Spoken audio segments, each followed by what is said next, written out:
When I woke up today, I was not expecting to see Mega Gyarados winning a tournament as well as a Melmetal in a top 8. There's this little tournament, the Umbreon 99 Friday Night Madness. It had under 100 players. It was around in the 90s, I think like 97, maybe 91, somewhere in that range. And Mega Gyarados actually ended up taking victory. I'ma just say it, dude. This person was probably having the misty of their life. That's just theoretically any water deck can win. Theoretically any water deck can win if you're just misty good enough. Who knows if that's actually the case? Maybe they just got really lucky draws like always Mantike starts. Let's just look at the bracket real quick. Let's look at the deck as well as the Melmetal before moving on to the bigger tournaments. So shout out to you for winning. They actually ended up beating basically everything. They lost to one Mega Absol, Hydreigon, and Swiss. And they ended up also beating the Melmetal, bro, which I just find funny. And I mean, kind of makes sense. They didn't really face anything with bench sniping. Obviously, like the Mega Absol builds sometimes have the baby Absol, which is kind of crazy that they were able to beat so many and even beat one for grand finals. But the stuff like this weekend necessarily makes sense because, you know, Gyarados with like a Rocky helmet or red will actually be able to, you know, one-shot this weekend's. Granny X is a different story. I'm just gonna assume they have a damage card. Let's just look at the deck profile because I actually haven't looked at it. And yeah, this is not what I was expecting. I don't even know. They might have just been the best drawer. All right, so they have two Magikarps, two Mega Gyaradoses, the one SQ. If you guys don't know what this card does, the card is actually kind of annoying. Takes -40 when it's at full HP. So like it's kind of funny because like a Suicune, bro, like if they only have two basics and you don't place anything else down, like they can't do any damage to you, which I just find, yes, like I said, bro, it's just funny. And then they have one Mantike and one Manaphy. I kind of said earlier in the meta, bro, that Manaphy is actually better in Gyarados, so I like the fact that they're playing it. The fact that they only had two though is crazy, but it also kind of makes sense because they have like SQ to also tank at the active spot. The thing I'm surprised about, bro, is just no capes. Like they must have got like a miracle bracket. Like the Absols must have just never had the bench snipe early, and like the fact that they dodged a bunch of Alteria's. I mean, Alteria's having a fall off, dude, so I think it's just like a lucky moment. Obviously it's not the biggest tournament, but it's still impressive, dude, to just win a Mega Gyarados, a card that literally has not had like a real single good placement since like maybe like day 1 through 4. So as that, you just like two Misties, an era that Copycat Cyrus May, Repel, even red card, only one Pokeball, and then two. I don't even know.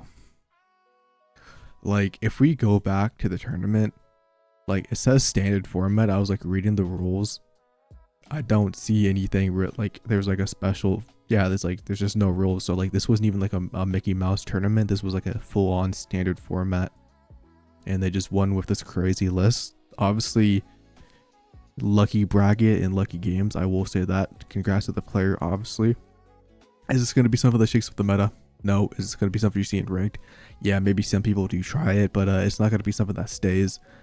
Just something, you know, cool to see when you do wake up. We have one more deck that I do want to look at from this tournament, which is going to be the Melmetal. So let's get into that before we get into the bigger tournaments.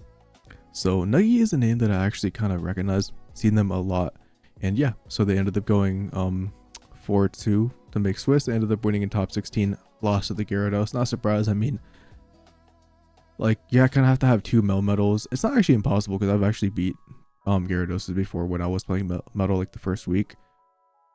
But kind of depends. You kind of need to find like the second one if they, you know, maybe discard the second Melmetal if they get like a fast Gyarados. Things can go like out of control. And yeah, so they're playing two Meltans. Obviously, they ramp up one. They're playing an Oricorio, which is in the form of Stantler.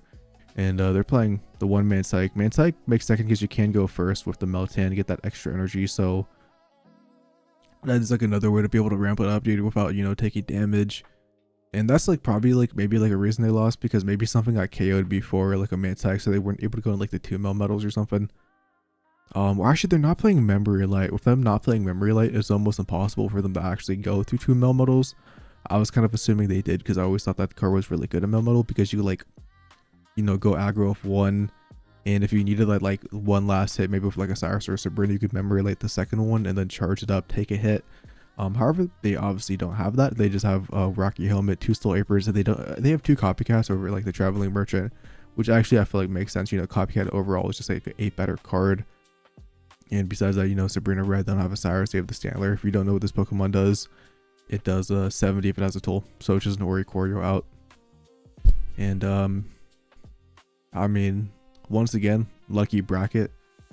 This is not something that's gonna like shake up the meta. Still, it is cool to see as a fan of Pocket. And let's move on to the bigger tournaments and look at some of these meta games. Next up, before we get into the big tournament of the week, we're gonna be looking at POL. Has around like 150 to 200 players, somewhere in between. And we just look at the metagame. Obviously dominated by the Suicune decks. The win rate was kind of bad. However, what we can do is actually look at that top cut data. And in top cut, to no surprise, Suicune Greninja is the deck that made it the most, combined with the other version, Hydreigon, which I think is obviously the second best deck, and stuff like Magnus and Oricorio. Then you have those stragglers, which are basically Greninja, Absol, Decidueye, and Crobat. And the Decidueye list I actually want to look at, bro, is a new version of Decidueye, which actually might be the new best way to play it. And I think it is very interesting. So let's just take a look at that right now. So this list just made top cut. It is obviously top cut is tomorrow, so we will see how they do. However, the same list actually ended up getting into the top 16 in the Gyarados tournament. I just didn't mention it because I was going to mention it here. And they're playing Elekid. I actually really like this because one, it opens the Decidueye, you know, the pierce the pain damage because you have that damage on the bench. And 2, no energy.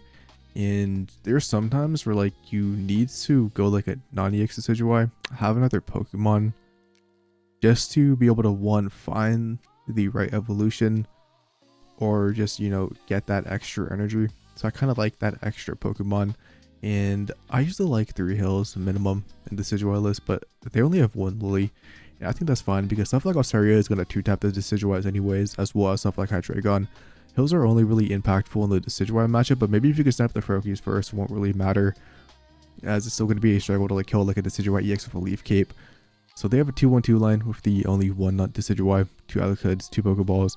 They have 2 copycats and a May, so they're going for that extremely consistent version, and then stuff like obviously like the 2 Leaf Capes, 2 Rare Candies. And I'm definitely interested in trying this on ladder. I think this is going to be the way, or the Chingling version, because I didn't really like the Chingling version before, but I think just the way the meta developed with the Hydreigon and DDs, I think it is probably necessary to play some extra basics, because like a solo Decidueye, you can just get extremely, or like it's very like easy to just get exploded before actually accomplishing anything. So I like the Elekids, helps play around Chingling and stuff too.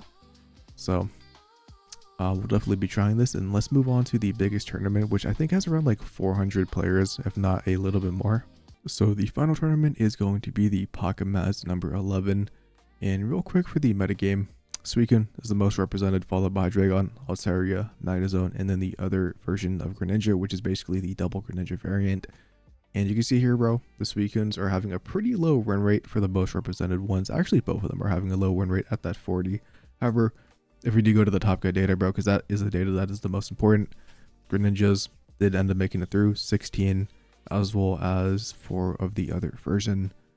Altaria actually doing pretty good, you know, climbing to the second most represented deck, although it's only 1 more than stuff like Magnezone and Greninja Absol / some Hydreigon.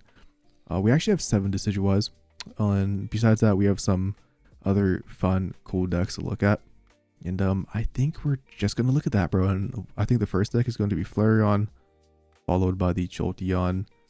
And then we could even take a look at that new Farfetch tech in the Blaziken before we end the video. So Flareon is a deck that has not seen play literally since last meta. And yeah, so they ended up beating a couple of these different Absol variants. They ended up beating a Hydreigon, ended up beating 1 Greninja Absol. They did lose to 1, however, and they actually missed a round, which means they just didn't either check in or they maybe registered late. He even beat stuff like a Blaziken and ended up facing an Espeon, dude, which kind of crazy just to see Espeon that high up. I don't think the deck is that good, but Flareon like always like traditionally did very good in the Espeon for the most part, because you will be able to just get that massive one shot. So obviously he just plays around like the healing of a DD. A DD doesn't matter, bro, if you just one shot everything. And yeah, this is going to be the actual Flareon Jolteon build that was like kind of popular towards like the deluxe era of last season. And they have the 4 EVs. They're actually playing Find a Friend over the Evolve one because they're not playing the Jolteon EX. So, evolving straight away doesn't really matter. Because that actually kind of would be a downside because, you would have a higher retreat cost. So finding a friend makes a lot more sense because, sometimes you might want to find the Flareons or like the specific Pokemon. Obviously playing the 2 Pichis for the 1 Jolteon as well as the Oricorio. And instead of a copycat, they're actually playing a Sylveon. I kind of like this because you can like Sylveon into a Professor Research at the same time, or Sylveon into a Red. So in this specific deck, dude, I think the Sylveon makes a lot of sense. And then besides that, like Sabrina Cyrus, obviously 2 Pokeballs on here. As someone who played a lot of Flareon last time, I think this is a cook, dude. I actually hope they perform pretty good because I don't think Flareon is going to shake up the meta, don't get me wrong. But if it does good, maybe we see a little bit more of it and a couple of them hit top cut here and there. Maybe, make some top 8s. It'd just be cool to see. Besides that, we had Elsa who ended up making top cut with Leafeon Jolteon. I think this is like one of the best ways to play Jolteon because the extra energy from the Leafeon to have 2 different attackers depending on if you don't have like the Zera combo in the other version makes a lot more sense. Also, Leafeon does hit stuff like Hydreigon and Absol for that plus 20. Last 2 Decidueye, not surprised because this deck can't do like a massive amount of damage. If they do have a bunch of hills, lost to a Hydreigon as well, which even though they have the Leafeon, end of the day, dude, a Hydreigon is still a Hydreigon. If they get that thing fast, you will just lose the game. And then they actually kind of beat some weird matchups. Like Crobat is not too weird. It's definitely like an anti-meta deck, but they beat Gyarados and a Pinsir, and they also beat a Suicune. So let's check out the deck list.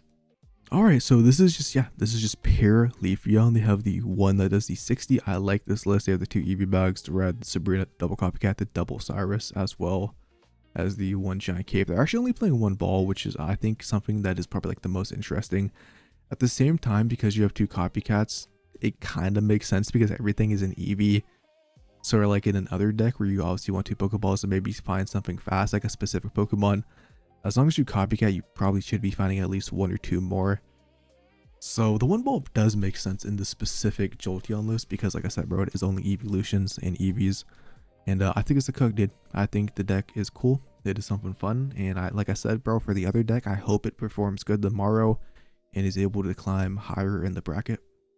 Besides that, dude, we have this like standard Blaziken list that was actually played by SKL Shinra, who was using 2 Farfetches instead of Heatmores, as well as 1 Chingling.